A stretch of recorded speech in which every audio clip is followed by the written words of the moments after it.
I gave so much of myself to the business. And then something clicked one day.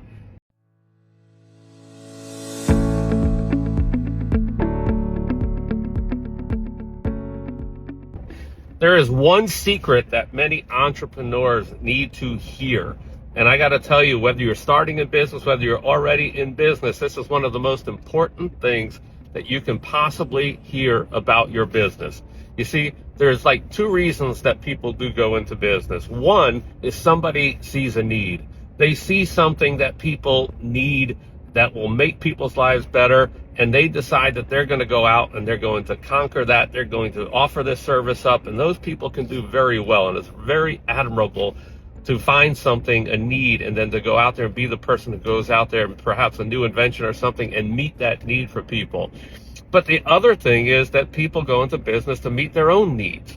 And, you know, one of those things that is so prevalent and why people go into business is because they desire to live and experience a better life than the one that they were currently living. They want more. They want more out of life. I have never met a single person who has gone into business in hopes that their life would be worse for doing so. Everyone goes into business in hopes that their life will be better. With that in mind, many entrepreneurs end up in a spot when they wonder, when is it going to get good? They go through this whole phase, and sometimes for many, many years of struggling, and they go through the grind and they go through the hustle, and they keep on working hard thinking they're just got to be right around the corner because, you know, they've learned to successfully transact. They have customers. There's money coming in. They might even be making more money than they've ever made before in their life, but they're still not living. The better life that they thought that was going to come from it seems to be elusive. And so they think that they need more money or they need to build a bigger business. And they just keep on going and they keep on going and they keep on going, wondering, when is this finally going to get good?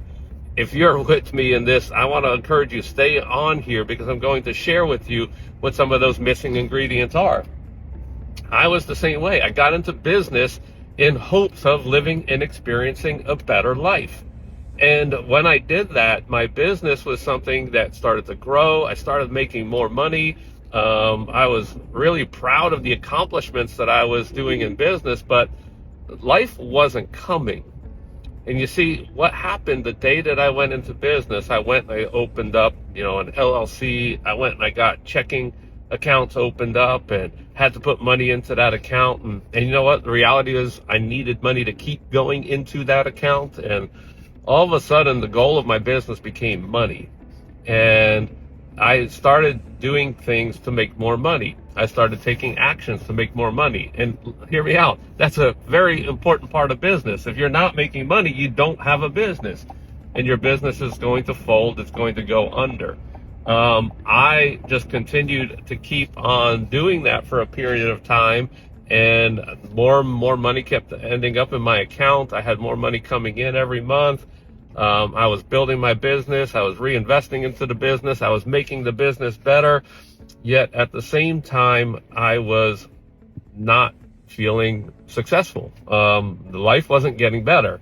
In fact, life was getting worse. And so along the way, what started happening was I started giving my life to the business, and my business was giving some money in return, but I was not living life because I didn't have it anymore. I gave so much of myself to the business. And then something clicked one day. One day I finally realized that if the goal of my business was to give me a better life, then that needed to be what we were pursuing. That needed to be what my business's goal was. My business didn't need to have the goal of making more money. My business needed to have the goal of giving me the life that I desired to live. And I had to change things up. I had to redefine what success was. I had to come up with what would a blessed and abundant life look like. And I had to be very clear about that. And it could not be about money. Money was important. Money was a tool that could help make it happen. But too many of us, and myself included, I figured if I made enough money, then the rest of it would come. But really what had to change was I had to become intentional about living life. I had to design my business to give me the life that I was looking for, and then make sure that that business made the money to give me that life. I had to put life first. Life had to become before the money part of the business. And when I did that, it changed everything. I redesigned my business to give me life. And then money was another important part of it, but I had to make that part of the design. How do I make enough money in my business to live and experience the life that I want to live? And so I want to just share with you that the most important thing that you can do is redefine success. You need to come up with a clear vision of that life that you want to live. Be able to define what that life looks like so that you can design your business to give you that life. Until you do that, if the goal of your business is just to make money, you will give your life to your business in hopes that one day your business gives it back. And sadly, for many people, it never does. And so I hope you took the time to watch this whole video. Share it with somebody else that you might know. I mean, most entrepreneurs know other people who are working their lives away and missing out on some of the most incredibly important things in life. So I want to challenge you. Take some action in this area and let me know your thoughts. Have a blessed day.